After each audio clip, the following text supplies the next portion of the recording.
کله چې مغرور برتانیا ملتونه نړول او هیوادونه اشغالول، د احمدشاهي امپراتورۍ ستنې هم ولړزولې او پر دې سربیره د ملنګانو پر هیواد افغانستان هم حمله وکړي او اشغال یې کړ. خو په مقابل کې د استقلال او حریت ملت ودرید.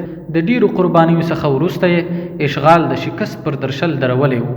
انګریزان چې په سیمه کې له ډیرو کړاوونو سره لاس او ګریوانو او د کشمیر، پنجاب، سند، بلوچستان، پېښور او په دوی پورې ټولو اړوندو سیمو ازادي او د احمدشاه د لوی امپراتورۍ بیا جوړول غوښتل، نو انګریزان پوه شول چې کله دسیسې کار وانخلي او د احمدشاهي امپراتورۍ د اعادې او احیا مخه ونه نیسي بله چاره نه لري، نو یې یوه خطرناکه دسیسه په کار واچول. انګریزانو د پټو رابطینو په خوله خپل جاسوس امان خان ته حال ولېږئ چې ته د افغانستان د ازادۍ غږ پورته کړه، موږ به تا په رسمیت وپېژنو او په بدل کې به یې د هغه ټولې خرڅې سوي سیمې چې ستا نیکونو خرڅې کړي په رسمي ډول پر موږ خرڅې کړې. امان خان د همدې دسیسې له مخې د هېواد د استقلال او ازادۍ اعلان وکړ. له لږ اخ و ډب وروسته چې دوی د خپلې دسیسې له مخې طرحه کړی و، انګریزان د افغانستان په رسمیت پېژندلو ته آماده سول. په همدې تعقیب امان خان راولپنډۍ ته ور وغوښت او په 1919 میلادي کال کې پرې داسې 15 ماده د غلامۍ سند لاسلیک کړ چې نه پکښې د ازادۍ خبره وه او نه د ډیورنډ غوښتنه، بالعکس د ډیورنډ رسمي تایید و. د غلامۍ د یاد سند له لاسلیک وروسته انګریزانو افغانستان په رسمیت وپېژاند او امان خان د ازادۍ اتل اعلان سو، چې په دې توګه د انګریزي دسیسهګرو د دسیسې دویمه مرحله پیل سول چې ټول هغه مجاهدین چې د احمدشاهي امپراتورۍ د راګرځولو ولولو یې په زړونو کې څپې وهلې ونیول او په پټه یې له منځه یووړل. صلیبي انګریزانو هم په کشمیر، پنجاب، سند، بلوچستان، پېښور او د دوی په ملحقاتو کې د مجاهدینو په ځپلو شروع وکړه. له بلې خوا امان خان هغو مجاهدینو ته سرحدونه وتړل او غازیان ټول په صلیبیانو قتل عام کړل. په حقیقت کې انګریزانو د افغانستان استقلال ځکه وزغمی چې د احمدشاهي امپراتورۍ د احیا مخه ونیسي او انګریزان د دغه دسیسې په پلي کولو خپل هدف ته ورسېدل. د پښتنو ترمنځ د ډیورنډ لاین تړون تمدید کړ او د احمدشاهي امپراتورۍ هغه خرڅې سوي ځمکې چې د امان خان پلار او نیکه په انګریزانو خرڅې کړې وې د تل لپاره ورباندې وپلورلې. کله چې ولس د امان خان د تړون معکوس نتایج ولیدل، نو ملا عبدالله چې په یوه پښه ګډ او ګستاخ امان خان ګډ ملا باله 1000 طالبانو د پکتیا په دین مین ولسي ځوانان راټول کړل او په 1924 کال کې د دې صلیبي لاسپوسي په ضد د جهاد اعلان وکړ. غازیانو ډېر په میړانه جګړه وکړه او د ګردیز عسکري چوڼې یې فتح کړل. د 13 بم غورځونکي الوتکې د امان خان په کومک او د ولس د ځپلو لپاره راولېږلې. امان خان په روسي تیارو خپل ولس بې دریغه بمبار کړ. 10,000 کسه مجاهدین شهیدان او په زرګونو یې ټپیان کړل او د ملا عبدالله او ملا عبدالرشید په ګډون 54 تنه دیني علما اعدام کړل او د هغوی پر شهادت امان خان په د امان خان ماینې سورایه په جواب کې ویل، زه هیله لرم چې د مصر بلکې د ګردې نړۍ ښځې حجاب ایسته وغورځوي او همدغه ماډرن لباس واغوندي. اوس نو د پلن ټیکري او اوږد کمیس اغوستلو تور دور تیر سوی دی. د حجاب په نوم د ښځو د اختناق ظالمانه دود باید پای ته ورسیږي. اوس خو د روشن فکرۍ دور دی. امان خان او د هغه سره پرتګویستې ښځې چې په بشپړو اروپایي هیوادونو وګرځېدل او په همدې لباس کې افغانستان ته راستون سول، نو یې امر ورکړ چې ټول افغانان باید همداسې لباس واغوندي او په 15 مادو کې د عیاشۍ او فحاشۍ داسې فرمان صادر کړ. لومړی ماده: د دغه فرمان له اعلان څخه وروسته هیڅ یوه ښځه په کابل کې او د افغانستان په ګردو ښارونو کې په حجاب او پرده کې ګرځېدلی نشي. شرعي حجاب ممنوع دی. دوهمه ماده: هر څوک به پتلون اغوندي. دریمه ماده: له دې څخه وروسته شرعي سلام ممنوع دی او د سلام پر ځای به کله چې دوه کسان سره مخامخ کیږي یو بل ته به له سر څخه خولۍ اوچتوي او یو بل ته به سر ټیټوي، همدغه سلام دی. څلورمه ماده: په شراب څښلو هیڅ چاته شرعي سزا نشي ورکولی. پنځمه ماده: جبري ژر خریل. په دولتي او نظامي، عدلي او قضایي سکتورونو کې کارکوونکو ته ژر خریل لازمي دي. مختلفینو ته به قانوني جزا ورکولی سي. پنځمه ماده: له دې څخه وروسته به د جمعې ورځې پر ځای د پنجشنبې په ورځ رسمي رخصتي وي او د جمعې ورځ به د رسمي کار ورځ وي. مختلفینو ته به سزا ورکولی سي. اومه ماده: په افغانستان کې د دې فرمان له صدور څخه وروسته د قرض ورکولو په کاروبار چورلټ بندیز دی. قرض حسن هیڅوک نه اخیستلی سي نه یې ورکولی سي. اتمه ماده: هر ځوان او سالم افغان به هر کال 5 روپۍ نغدي دولت ته ورکوي. نهمه ماده: عسکري دوره 3 کاله وړیا سوه. هر مکلف افغان به دغه دوره جبري تیروي. لسمه ماده: دینی عالمان بل دې وروسته ولسی دولتي جرګو ته معرفي کولای نشي ځکه چې دوی د وکیلانو د پریکړو مخه ډب کوي او خندونه پکې اچوي. 11مه ماده د امر بالمعروف او نهي عن المنکر نظام لنن څخه موقوف ګڼل کیږي ځکه چې د بشر د هر ډول ازادۍ حق سلبوي. 12مه ماده د محتسب نظام لدې وروسته لغوه دی.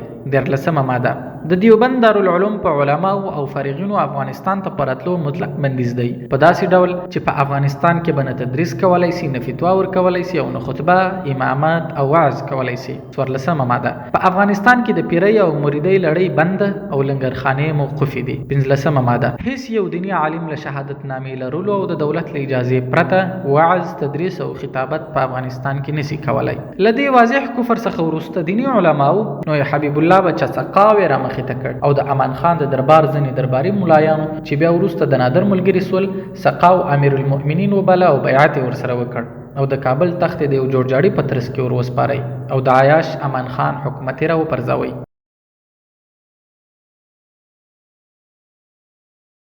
ولې د غازی قهرمان ملا عبدالله، غازی قهرمان ملا عبدالرشید او د دوی د جهادي بهیر پر ملګرو پسې ټولو صلیبیانو د هوایي ځواک په ملاتړ مټې را بډ وهلې او له منځه یې یوړل. په داسې حال کې چې ټول افغان ولس د دوی ملاتړ کاوه او د دوی سره په ملګرۍ کې په زرهاو شهیدان ورکړل، خو بیا هم د ولس ارادې تر صلیبي بمونو لاندې خاورې شوې او ټول صلیبي په یوه غږ مخه ونیوله. په داسې حال کې چې سقاو ټول 300 ملګري لرل، ولایتونه هم د امان الله په لاس کې وو، خو حکومت په څو ورځو کې داسې ورته پرېښودل شو چې نه چا بمبار پر وکړ او نه کوم لوی ځواک د مقابلې له مخې ته ورولېږه. دلیل دا دی چې صلیبیان په اسلامي دولتونو کې د حکومت ضد نه دي، بلکې دوی د حکومت په ماهیت کې د اسلامي اصولو ضد دي.